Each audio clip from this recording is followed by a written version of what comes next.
Hello, നമസ്കാരം കേട്ടാ. എല്ലാവർക്കും സുഖമല്ലേ?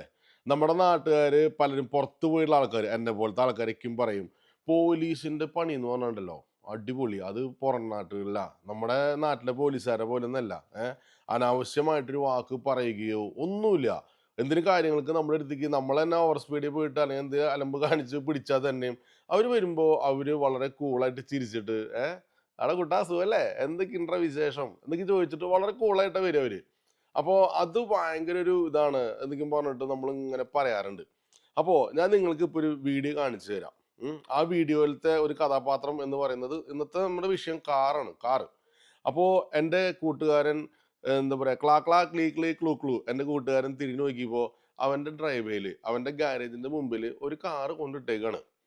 നമ്മൾ ഈ വിദേശത്തുള്ളവരേക്കും അറിയാവുന്ന കാര്യമാണ്. നമ്മൾ നാട്ടിലേക്ക് പോകുമ്പോൾ നമ്മുടെ കാറും കൊണ്ടുപോയിട്ട് നമ്മുടെ ഫ്രണ്ട്സിന്റെ വീട്ടില് ഗാരേജില് അല്ലെങ്കിൽ ഡ്രൈവേയിൽ ഇടും ട്ടോ. അവനോട് പറയടാ ഒന്ന് സ്റ്റാർട്ട് ചെയ്തോളൂട്ടാ വല്ലപ്പുരിക്കെന്ന് പറയും. അപ്പോൾ അങ്ങനെ പറഞ്ഞിട്ട് പോകുന്ന കാരണം കൊണ്ട് എൻ്റെ ഈ പറഞ്ഞ സുഹൃത്തിന്റെ വീട്ടിലേക്ക് ഒരു കൂട്ടുകാരന്റെ കാറ് ഓൾറെഡി പറഞ്ഞു വെച്ചിട്ടുണ്ട്. അതായത് ഇങ്ങനെ വൈകുന്നേരം പോവും. അപ്പോൾ വണ്ടി കൊണ്ടിടുന്ന് പറഞ്ഞിട്ടുണ്ട്. അതിനിപ്പോ എന്താ കൊണ്ടിട്ടോ എന്നും പറഞ്ഞു. താക്കോൽ അവിടെ കൊടുത്താൽ മതി, അവൻ ആഴ്ചയിൽ ഒരു ദിവസം സ്റ്റാർട്ട് ചെയ്യാം എന്നൊക്കെ പറഞ്ഞ് സെറ്റാക്കി. അപ്പോൾ അത് കഴിഞ്ഞ് കുറച്ച് നിമിഷം കഴിഞ്ഞപ്പോ ഈ പറഞ്ഞ കൂട്ടുകാരൻ നോക്കിയപ്പോ ക്യാമറയിൽ കൂടെ നോക്കിയപ്പോ വണ്ടി കിടപ്പുണ്ട്. നോക്കിയപ്പോ ഒരു വണ്ടിയല്ല, ഒരു വണ്ടിക്ക് പകരം 2 വണ്ടി കിടപ്പുണ്ട്. ചേടാ ഇതെന്താ ഇങ്ങനെ പരിപാടി? വേഗം വൈഫിനെ വിളിച്ചു ചോദിച്ചു താക്കോല് തന്നിട്ടുണ്ടോ എന്ന് ചോദിച്ചപ്പോൾ പറഞ്ഞു താക്കോല് തന്നിട്ടില്ല. ഏത് താക്കോല് തന്നിട്ടില്ലോ എന്ന് പറഞ്ഞു. അപ്പൊ ക്യാമറയിൽ കൂടെ നോക്കിയപ്പോ ഒരു കാറ് കൊണ്ടിട്ടുണ്ട്. നമ്മൾ ഫസ്റ്റ് കണ്ട കാറല്ലേ, ആ കാറ് കൊണ്ടിട്ടുണ്ട്. കുറച്ച് കഴിഞ്ഞപ്പോ അവന്റെ കൂട്ടുകാരന്റെ വണ്ടി അപ്പുറത്തെ ഗാരേജിന്റെ മുമ്പിൽ അതും കൊണ്ടിട്ടുണ്ട്. അപ്പൊ അതിന്റെ താക്കോല് അതിനകത്ത് തന്നെ വെച്ചിട്ട് പോയേക്കണേ, ഇവൻ വരുമ്പോ സംഭവം എടുത്ത് അകത്ത് വെക്കാൻ വേണ്ടിയിട്ട്. അങ്ങനെ ഈ കാറിന്റെ ഉടമസ്ഥൻ ആരാണെന്ന് അറിയാതെ ഇവര് ശരിക്കും സത്യം പറഞ്ഞാൽ ടെൻഷനായി. ആദ്യം അവര് മൈൻഡ് ചെയ്തില്ല. കാരണം വെച്ചെങ്കില് അതില് തെറ്റിയിട്ടിട്ട് ആയിരിക്കും. അത് കൊണ്ടുപോയിക്കോളും എന്ന് വെച്ചിട്ട് അവര് വെയിറ്റ് ചെയ്തു. വൈകുന്നേരം ഒരു 2 മണി 3 മണി സമയത്ത് ഉച്ച തിരിഞ്ഞിട്ടാണ് ഇത് സംഭവിക്കണേ. പിറ്റത്തെ ദിവസമായി ആ സമയമായിട്ടും ഒരനക്കോലിയ. ആ വണ്ടി അവിടെ നിന്ന് അനങ്ങിയിട്ടില്ല. അപ്പൊ ഇവർക്ക് പേടിയായി. എന്തോ കുഴപ്പമുണ്ടല്ലോ ഈ സാധനം. അങ്ങനെ വണ്ടി കിടക്കാൻ പാടില്ലോ. ഇവിടെന്ന് പറഞ്ഞു കഴിഞ്ഞാല് നമ്മളൊരാളുടെ പ്രൈവറ്റ് പ്രോപ്പർട്ടിക്ക് ഒരു ആവശ്യമില്ലാതെ ഒരാളുടെ വീട്ടിലേക്ക് നമ്മൾ അനാവശ്യമായിട്ട് എന്താ പറയാ കാല് പോലും എടുത്ത് വെക്കില്ല. അപ്പൊ ഒരു കാറ് അതും റിവേഴ്സ് കറക്റ്റ് ആയിട്ട് ബാക്കപ്പ് ചെയ്ത് കൊണ്ടിട്ടിട്ടാണ് പോയിരിക്കണേ. അപ്പൊ വേഗം പുള്ളി ഫസ്റ്റത്തെ സ്റ്റെപ്പ് നേരെ പോലീസിനെ വിളിച്ചു.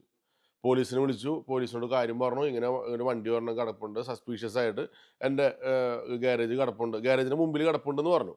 അപ്പൊ പോലീസ് ആ നമ്പറും എല്ലാ കാര്യങ്ങളും ഇങ്ങനെ എഴുതിയെടുത്തു. ഇട്ട് നോക്കിയിട്ട് പറഞ്ഞു ഈ വണ്ടി വേറെ എന്താ പറയാ സസ്പെക്ട്സ് ഒന്നുമില്ല. ഇത് എന്താ പറയാ വേറെ മോശപ്പെട്ട കാര്യങ്ങൾ ലൈക്ക് എന്താ പറയാ കൊലപാതകം, സ്മഗ്ലിങ്, കട്ടോണ്ട് പോകല്, ഇങ്ങനത്തെ ഒറ്റ ലിസ്റ്റിലും ഇല്ലാത്തൊരു വണ്ടിയാണ്.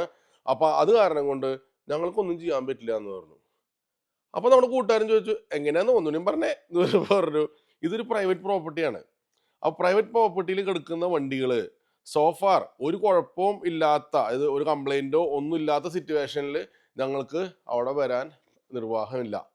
അതായത് ഈ രാജ്യത്തെ നിയമം അനുസരിച്ചിട്ട് അങ്ങനെ ഒരു വണ്ടി കിടന്നു കഴിഞ്ഞാല് പോലീസിന് വരാനോ അങ്ങനെ ചെയ്യേണ്ടോ ആവശ്യമില്ല. അതായത് അതിനകത്ത് എന്തെങ്കിലും വല്ല പൊട്ടിത്തെറി ഉണ്ടാവുക, അല്ലെങ്കിൽ ഡെഡ് ബോഡി കാണുക, അങ്ങനെ എന്തെങ്കിലും നിങ്ങൾ കണ്ടു കഴിഞ്ഞാൽ ഓക്കെ. ഇപ്പൊ നിങ്ങൾ കാണുമ്പോൾ അങ്ങനെ ഒന്നും കാണില്ലല്ലോ, ഇല്ല, അപ്പൊ പിന്നെ ഞങ്ങൾ വരേണ്ട കാര്യമില്ല. അപ്പൊ നിങ്ങൾക്ക് എന്ത് ചെയ്യാൻ പറ്റുന്ന വെച്ചെങ്കിൽ നിങ്ങൾക്ക് സ്വന്തം ചെലവില് ഈ സാധനത്തിനെ കാറിനെ ടോ ചെയ്തിട്ട് റോഡിലേക്ക് എടുത്തിടാം. ഐ മീൻ മാറ്റിയിടാന്നല്ലാതെ വേറെ ഒന്നും ചെയ്യാൻ പറ്റില്ല എന്ന് പറഞ്ഞു. അപ്പോൾ കൂട്ടുകാരൻ കുറച്ച് അവരോട് പറഞ്ഞു പ്രൈവറ്റ് പ്രോപ്പർട്ടി ആകുമ്പോൾ നിങ്ങൾക്ക് പറ്റില്ല എന്ന് പറഞ്ഞാൽ പ്രൈവറ്റ് പ്രോപ്പർട്ടിയുടെ മുതലാളിയാണ് ഞാൻ, ഉടമസ്ഥനാണ്. നിങ്ങൾക്ക് മാസം മാസം ടാക്സ് അടച്ചിട്ട് ഈ ചെയ്യുന്നതാണ്, പിന്നെ നിങ്ങൾ എന്താ വരാത്തതെന്ന് ചോദിച്ചപ്പോൾ അവർ പറഞ്ഞു സോറി ഞങ്ങൾക്ക് വരാൻ പറ്റില്ല, ഇതാണ് ഇവിടുത്തെ നിയമം, നിങ്ങൾ മനസ്സിലാക്കുക എന്ന് പറഞ്ഞു. അവർ ഫോൺ അങ്ങനെ വെച്ചു. ഇവൻ എന്ത് ചെയ്യും, നേരെ സിറ്റിയിലേക്ക് വിളിച്ചു. അങ്ങനെ സിറ്റിയിൽ അവിടെ ഉണ്ട് പാർക്കിങ്ങിന്റെ എൻഫോഴ്സ്മെന്റ് ടീമൊക്കെ ഉണ്ട്. അവരെ വിളിച്ചു. എൻ്റെ വീടിന്റെ മുമ്പിൽ വണ്ടി കിടപ്പുണ്ട് എന്ന് പറഞ്ഞപ്പോൾ അവരും പറഞ്ഞു സെയിം സാധനം, പ്രൈവറ്റ് പ്രോപ്പർട്ടി അല്ലേ, ഞങ്ങൾക്ക് വരാൻ പറ്റില്ല. അപ്പോ നമ്മളിവിടെ കാശ് കൊടുത്തിട്ട് ഒരു സാധനം മേടിച്ചിട്ട് നമ്മുടെ വീട്ടില് ഒരു കാറ് ഒരുത്തം കൊണ്ടിട്ടിട്ട് ഒരു പോക്കാ പോയി. ആ സാധനം അപ്പൊ ഇവൻ ചോദിക്കുന്നുണ്ട് അതിനകത്ത് വല്ല എന്താ പറയുക ബോംബോ സാധനങ്ങളോ പൊട്ടിത്തെറിച്ച് കഴിഞ്ഞാല് എന്റെ വീടല്ലേ കത്തിപ്പോണേ, നമുക്ക് അപ്പം നോക്കാന്ന്. അതിനുണ്ട് പരിപാടി. എന്തെങ്കിലും അൺയൂഷ്വൽ ആയിട്ടുള്ള കാര്യങ്ങൾ സംഭവിക്കുകയാണെങ്കിൽ ഓക്കെ, അല്ലാത്ത പക്ഷം നടക്കില്ല. ഇപ്പൊ ഈ കൂട്ടുകാരനാണെങ്കിൽ ട്രക്ക് ഡ്രൈവറാ, മനസ്സിലാവണ്ട. അപ്പൊ ഇത് ജോലിയെല്ലാം കഴിഞ്ഞ് വൈകുന്നേരം വന്നിട്ട് വേണമെങ്കിൽ ഇടപാട് ചെയ്യാനായിട്ട്.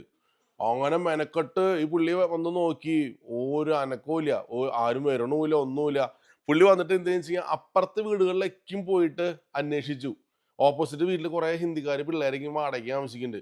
അപ്പൊ അവിടെ ചെന്നപ്പോ അവര് പറഞ്ഞു ഞങ്ങളുടെ കാറല്ലാന്ന് പറഞ്ഞു. പിന്നെ ബേസ്മെന്റിൽ ആൾക്കാര് താമസിക്കുന്നുണ്ടെന്ന് പറഞ്ഞു. അവിടെ പോയി ചോദിച്ചു. അവരും പറഞ്ഞു ഞങ്ങളുടെ കാറല്ല. ഈ വണ്ടിക്ക് ഉടമസ്ഥനില്ല. ഉടമസ്ഥനില്ലാത്തൊരു ഹോണ്ട സിവിക് കാറ് ഇവന്റെ മുറ്റത്ത് കിടക്കണ്. അത് വീഡിയോയിൽ കറക്റ്റ് ആയിട്ട് ഈ ചെറുക്കൻ നല്ല നീറ്റായിട്ട് ബാക്കപ്പ് ചെയ്ത് ഇട്ടിട്ട് പോയേക്കാ. എന്നിട്ട് അവന്റെ കുഞ്ഞമ്മയുടെ വീട് പോലെ. അപ്പോ ഇവൻ അവസാനം ഈ ടോയിങ്കാരെ വിളിച്ചു. ഇപ്പൊ എന്തായാലും അപ്പൊ പോലീസുകാരെ ഒരു പ്രാവശ്യം വിളിച്ചു. കുറച്ച് മണിക്കൂറുകൾ കഴിഞ്ഞു വീണ്ടും വിളിച്ചു. എന്തിന് കംപ്ലൈന്റ് വന്നിട്ടുണ്ടോ? ഇല്ല. വീണ്ടും വിളിച്ചു. അപ്പോഴേക്കും മൂന്നാമത്തെ പ്രാവശ്യം വിളി ചെല്ലുമ്പോഴേക്കും രണ്ടാമത്തെ ദിവസമായിട്ടാ. ഒന്ന് ആലോചിച്ച് നോക്കണം. അങ്ങന്നിട്ട് അപ്പോഴും മൂന്നാമത്തെ പ്രാവശ്യം വിളിച്ചപ്പോ ഒരു ലേഡി ഓഫീസറായിരുന്നു. അപ്പൊ അവര് പറഞ്ഞു എൻ്റെ മോനെ നിന്റെ ടെൻഷനും എല്ലാം എനിക്ക് മനസ്സിലായി. പക്ഷെ ഇവിടുത്തെ ലോ അനുസരിച്ചിട്ട് ഇതാണ് ഞങ്ങൾക്ക് അതിന് ഈ സിസ്റ്റം ഉണ്ടല്ലോ, സിസ്റ്റം ഇങ്ങനെയാണ്, ഇതും വിട്ടിട്ട് ഞങ്ങൾക്കൊന്നും ചെയ്യാൻ പറ്റില്ല എന്ന് പറയാണ്. അവസാനം ഇവൻ എന്താ ചെയ്തേ? ഇവൻ ടോയിങ്കാരെ വിളിച്ചു തുടങ്ങി. ഒരു ടോയിങ്കാരനെ വിളിച്ചു. അവൻ പറഞ്ഞു ഓക്കെ ഒരു $600 തന്നു കഴിഞ്ഞാൽ ഞങ്ങൾ ഈ സാധനം ഇവിടെ നിന്ന് കൊണ്ടുപോയിട്ട് അവരുടെ യാർഡിൽ സൂക്ഷിക്കാന്ന് പറഞ്ഞു. ഇവൻ പറഞ്ഞു ഞാൻ ഇതിന് കാശ് തരണേ, ഒരു പണി നീ സാധനം എടുത്തുകൊണ്ട് പോയിക്കോ. എടുത്തുകൊണ്ട് പോയിട്ട് അതിന്റെ ഉടമസ്ഥന്മാര് വരില്ലോ, അപ്പൊ അവരുടെ നിന്ന് മേടിച്ചോ എന്ന് പറഞ്ഞു. ഇയാൾ ചിരിച്ചിട്ട് പറഞ്ഞേ കഴിഞ്ഞ ഒരു വർഷം കൊണ്ട് ഒരു 10-40 വണ്ടികളാണ് ഞങ്ങളുടെ യാർഡിൽ കിടക്കണത്. സ്റ്റുഡൻസ്, വർക്ക് പെർമിറ്റ് വരുന്നവര്, ഇവരേക്ക് നൈസായിട്ട് ലീനുള്ള വണ്ടികൾ, അതായത് അല്ലെങ്കിൽ ലീസുള്ള വണ്ടികൾ, അതായത് വേറൊരു ഉടമസ്ഥാവകാശമുള്ള വണ്ടികൾ, ലോൺ എടുത്തിട്ടുള്ളതോ അല്ലെങ്കിൽ അങ്ങനത്തെ ഉള്ള വണ്ടികളുണ്ടല്ലോ, എല്ലാം ആൾക്കാർ ഇട്ടിട്ട് നാട്ടിൽ പോണ പരിപാടി. വാൾമാർട്ടിന്റെ അവിടെ പലയിടത്തും കൊണ്ടിടും, പല പല റോഡുകളിലും കൊണ്ടിടും. പക്ഷെ നിന്റെ വീട്ടിലേക്ക് അവരെന്തിനാ കയറ്റിട്ടിട്ട് മുങ്ങിയെന്ന് ചോദിച്ചു കഴിഞ്ഞാൽ ഞങ്ങൾക്ക് അറിയില്ല മോനെ, പ്രൈവറ്റ് പ്രോപ്പർട്ടി ഞങ്ങളൊന്നും എടുക്കാം, പക്ഷെ ഇതാണ് സംഭവം. എന്ത് $600 വേണം. നമ്മളായിട്ട് യാതൊരു ബന്ധമില്ലാത്ത ഏതോ ഒരു വണ്ടി ഹുക്ക് ചെയ്ത് നമ്മുടെ അവിടെ നിന്ന് മാറ്റിടാനായിട്ടുള്ളൊരു ചാർജാണ് അവർ ചോദിക്കുന്നത്. ഇവന് ആദ്യം വിചാരിച്ച ഒരു പണി രാത്രി ആകുമ്പോൾ നൈസായിട്ട് ഈ വണ്ടി തള്ളിയിട്ട് നേരെ റോഡിലേക്ക് ഇറക്കിയിടുക, റോഡ് ബ്ലോക്ക് ആക്കുക. പിന്നെ പബ്ലിക് പ്രോപ്പർട്ടി ഇല്ല, പിന്നെ പോലീസ് അല്ലെങ്കിൽ ആരാച്ചും കൊണ്ടുപോകുള്ളൂ. പക്ഷെ അവിടെ കുഴപ്പമുണ്ട്, കാരണം ക്യാമറ ചെക്ക് ചെയ്യുമ്പോൾ കാണും ഇപ്പം തന്നെ തള്ളി ഇടുന്നത്, പിന്നെ അതിനുള്ള കുറ്റം ഇവന് കിട്ടും, അതിനുള്ള നിയമം. അപ്പൊ അതും അവിടെ പ്രശ്നമാണ്. അങ്ങനെ പുള്ളി ആലോചിച്ച് കുറെ ടോയിങ്കാരെ വിളിച്ചു. അങ്ങനെ 600 എന്നുള്ളത് 450-400 വരെ ഒരു കണക്കിനെത്തി.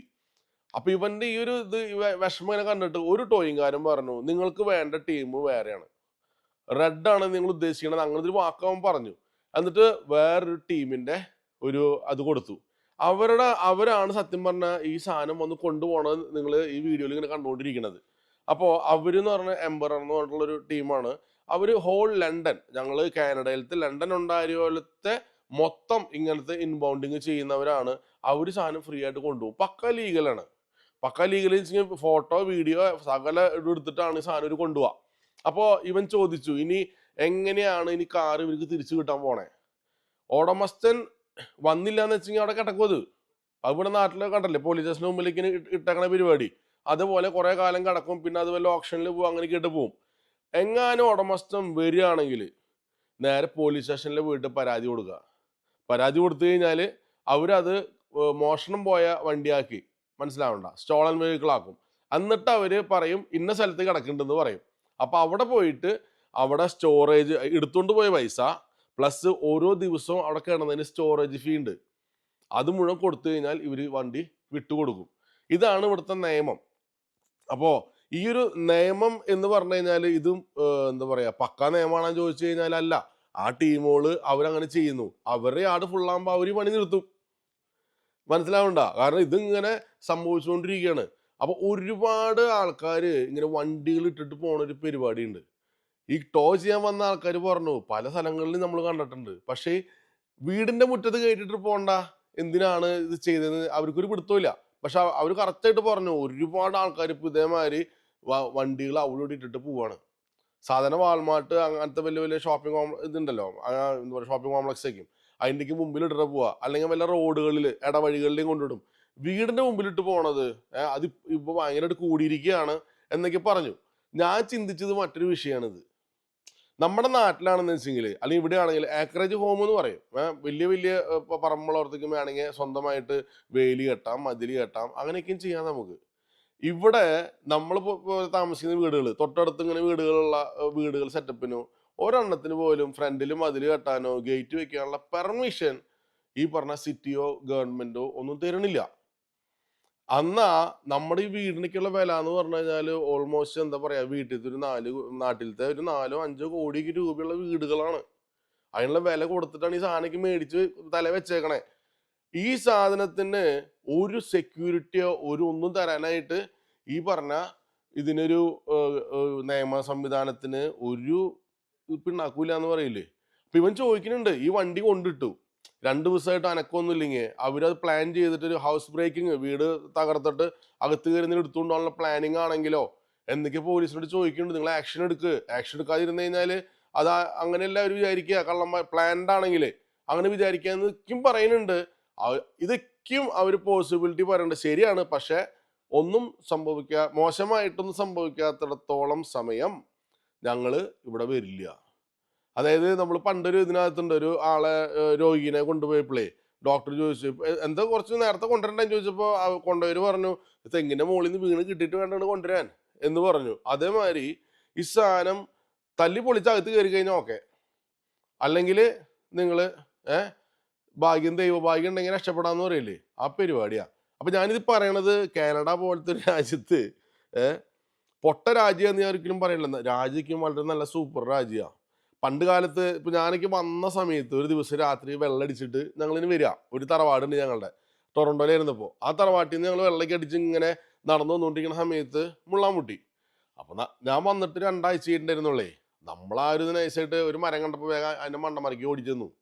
പക്ഷെ ആ മരത്തിന്റെ അവിടെ എത്തുമ്പോഴേക്കും പള്ളിപ്പെരുന്നാൾ പോലെ ലൈറ്റ് അങ്ങോട്ട് ഓണായി. ഫുള്ള് മറ്റേ മോഷൻ സെൻസറുള്ള ലൈറ്റുകളായിരുന്നു. അപ്പൊ എന്നോട് അയ്യടെ പൂവല്ലടാന്ന് പറയുമ്പോഴേക്കും ഞാൻ ചെല്ലെല്ലാം കഴിഞ്ഞു, ഈ ലൈറ്റും കത്തി ഞാൻ പേടിച്ചിറങ്ങി ഓടി. അപ്പൊ നമുക്ക് ഇങ്ങനത്തെ അപ്പൊ ഇത്രയും ഇവിടുത്തെ സെക്യൂരിറ്റിയും കാര്യങ്ങളെല്ലാം ഉള്ളത്, അറിയാവുന്ന ഒരാൾ പോലും ഒരാളുടെ പ്രോപ്പർട്ടിക്ക് അനാവശ്യമായിട്ട് കടക്കില്ല. അപ്പോ അതുകൊണ്ട് തന്നെ ഇങ്ങനത്തെ ഒരു സംഭവം ഇവര് കണ്ടിട്ട് പോലും ഉണ്ടാവില്ല. വീട്ടിലേക്ക് വണ്ടി ഇട്ടിട്ട് മുങ്ങി പോണ പരിപാടി. ആ വണ്ടിയുമ്പോൾ നമ്പർ പ്ലേറ്റും സകല സാധനവും ഉണ്ട്. അപ്പൊ ഇവിടുത്തെ നിയമങ്ങളൊക്കെ പഴയ നിയമങ്ങളാ. ഇപ്പൊ ആൾക്കാരൊക്കെ കൂടി പുതിയ പുതിയ രീതിയിലുള്ള ഇടപാടുകൾ മുഴുവൻ വന്നപ്പോൾ ഇവര് നിയമങ്ങൾ ഇപ്പോഴും പഴയതുമ പിടിച്ചിരിക്കുക. അതൊന്നും മാറ്റി കഴിഞ്ഞാൽ ഈ രാജ്യം കുറച്ചും കൂടിയും നന്നാവുമെന്നാണ് എനിക്ക് തോന്നണേ. കാരണം ആൾക്കാർ കുറെ പേരുണ്ട്, പല പല സ്വഭാവമുള്ള ആൾക്കാരെ വരണത്. അപ്പൊ അതനുസരിച്ചിട്ട് ഇവിടെ ക്രൈമിന്റെ സ്വഭാവം മാറും. അപ്പോൾ ഇവരെന്നെ പറഞ്ഞു, ഈ ടോ ചെയ്യാൻ വന്ന ആൾക്കാർ തന്നെ പറഞ്ഞു, ഇത് ഭയങ്കരമായിട്ട് ഇപ്പൊ കൂടിയേക്കാണ്, രക്ഷയില്ല. മറ്റേ പുള്ളി പറഞ്ഞത് ഒരു വർഷം കൊണ്ട് 40-40-60 വണ്ടി, നല്ല പുത്ത വണ്ടികളാണ് ഞങ്ങളുടെ ഈ ആടി കിടക്കണേ, ആർക്കും വേണ്ട, പിന്നെ ഞങ്ങൾ ഇതിനെ കൊണ്ടുപോകണമെന്ന് ചോദിക്കണേ. അപ്പൊ ഇതിങ്ങനെ കൂടി കൂടി വന്ന് ഇവര് നിയമയ്ക്ക് ഇവര് മാറ്റും. പക്ഷെ എനിക്ക് പറയാത്രേ ഉള്ളൂ, ഈ രാജ്യത്ത് നമ്മള് വന്നൊരവസ്ഥയല്ല, കുറെ വർഷങ്ങൾക്ക് മുമ്പുള്ള സാഹചര്യമല്ല, മാറ്റങ്ങളുണ്ട്. എന്നും പറഞ്ഞിട്ട് ഞാൻ കാനഡ പൊട്ടയാന്ന് പറയുന്നില്ല. ഇതിനകത്ത് ആരും മെക്കെട്ട് കയറാൻ വരണ്ട, കാനഡയ്ക്ക് നല്ലതൊക്കെ തന്നെയാണ്. പക്ഷെ ഇങ്ങനത്തെ കുറച്ച് കൊനഷ്ട പരിപാടികളുണ്ട്.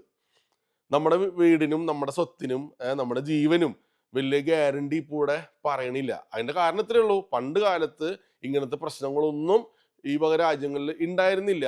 പക്ഷെ ഇപ്പോ അത് കൂടി കൂടി വരുന്നുണ്ട്. അപ്പോ അതനുസരിച്ചുള്ള നിയമങ്ങളിലുള്ള മാറ്റങ്ങൾ വരുത്തുന്നതിൽ ഇവർക്ക് ചെറിയൊരു പാളിച്ച പറ്റിയിട്ടുണ്ടോ എന്ന് എനിക്കൊരു സംശയമുണ്ട്. എൻ്റെ സംശയമാണ്. നിങ്ങളുടെ അഭിപ്രായങ്ങൾ എന്താണെന്ന് വെച്ചെങ്കിൽ പറയാം. ഇപ്പൊ ഞാനിപ്പോ വീഡിയോ ചെയ്യുമ്പോൾ എനിക്ക് തോന്നുന്നത് മിനിഞ്ഞാന്ന്, അപ്പൊ ഒരു 2-3 ദിവസമായിട്ടുണ്ട് ഈ സംഭവം ഉണ്ടായിട്ട്. ഇതേവരെ വേറെ ആരോ കാരണം അന്വേഷിച്ചവരെ പിടിക്കുകയോ ഒന്നും ഉണ്ടായിട്ടില്ല. ദാറ്റ് മീൻസ് അത് ഉറപ്പ് തന്നെയാണ് ഈ സംഭവം. ആ വീഡിയോയിൽ നിങ്ങൾ ശ്രദ്ധിച്ചാൽ മനസ്സിലാവും, ഒരു കുഞ്ഞൊരു പയ്യനാ, ഒരു ഹിന്ദിക്കാരൻ പയ്യനാ, ഹിന്ദിയോ സംസാരിക്കണേ. അവൻ കറക്റ്റായിട്ട് പറയുന്നുണ്ട്, ഞാൻ എടുക്കേണ്ട വണ്ടിയിൽ നിന്ന് ചെരുപ്പ് എന്തൊക്കെ എടുക്കേണ്ടത് എന്തൊക്കെയോ ഓഡിയോയിലേക്ക് വ്യക്തമായി. അപ്പോൾ എല്ലാ സാധനവും തൂത്തുവാരിയിട്ടുള്ളൊരു പോക്കായിട്ടാണ് എനിക്ക് തോന്നണത്. പക്ഷെ വളരെ കോൺഫിഡന്റ് ആയിട്ടാണ് ചെയ്യണേ. നമ്മളല്ലേ സ്വന്തം കുഞ്ഞമ്മയുടെ വീട്ടിലേക്ക് വണ്ടി കയറ്റിയിരുന്ന ലാഘവത്തിലാണ് കയറ്റിയിരുന്നതേ. അപ്പൊ അങ്ങനെ ഇട്ടിട്ടാണ് പോണേ. അപ്പൊ കാണുന്നവർക്ക് ആർക്കും ഒരു സംശയം തോന്നില്ല. ഇവിടെ എല്ലാ വീട്ടിലും ക്യാമറ ഉണ്ട്, എല്ലാം അറിയാം. എന്നിട്ടാണ് ഈ പണി കാണിച്ചിരിക്കണേ. അപ്പോൾ എല്ലാവരും ശ്രദ്ധിക്കുക. പിന്നെ ഞാൻ പറഞ്ഞല്ലോ, ലണ്ടൻ ഉണ്ടായിരുന്നില്ലേ ഇങ്ങനെ പറ്റിക്കഴിഞ്ഞാല് ഈ ടീമാണ് എടുക്കുന്നത്. ഇതേപോലെ തന്നെ ഓരോ സിറ്റിയിലും നിങ്ങൾ താമസിക്കുന്ന സ്ഥലങ്ങളിലേക്ക് ഇങ്ങനത്തെ ആൾക്കാരുണ്ടാവും. അവരുടെയൊക്കെയും ഡീറ്റെയിൽസ് എത്രയും പെട്ടെന്ന് തപ്പി പിടിച്ചെടുത്ത് വെച്ചോ. കാരണം ഇനി ഇത് കൂടാനാ പോണത്, കുറയാനൊന്നും പോണില്ല. മനസ്സിലാവണ്ട? അപ്പൊ അത് ശ്രദ്ധിക്കുക. ഇപ്പൊ 3 ദിവസമായിട്ട് മറ്റേ വണ്ടിക്കാരൻ അന്വേഷിച്ചു വന്നിട്ടില്ല. അപ്പൊ എന്തായാലും അത് മിക്കവാറും അവർ നാട്ടിലേക്ക് പോയിണ്ടാവും. അതായിരിക്കും. പക്ഷെ എന്തുകൊണ്ട് ഇവന്റെ വീടിന്റെ മുന്നേ കൊണ്ടിട്ടു എന്ന് എനിക്കറിയാത്തത്. അന്നത്തെ ദിവസം അത്യാവശ്യം സ്നോ ഒക്കെ ഉണ്ടായിട്ടേ ഈ എല്ലാ വീടുകളിലും ഇതുണ്ട്, ഡ്രൈവേല് സ്നോ കിടക്കുന്നുണ്ട്. ഇവന്റെ ഭാര്യ മെനക്കെട്ടിട്ട് എല്ലാം ക്ലീൻ ചെയ്തു. അപ്പൊ ഇവൻ ഭാര്യയോട് പറഞ്ഞു, ആ നന്നായി ക്ലീൻ ചെയ്ത് വെച്ചോ, നാട്ടിലെ വണ്ടി കയറ്റിട്ട് പോയില്ലേ എന്ന് ചോദിച്ചു.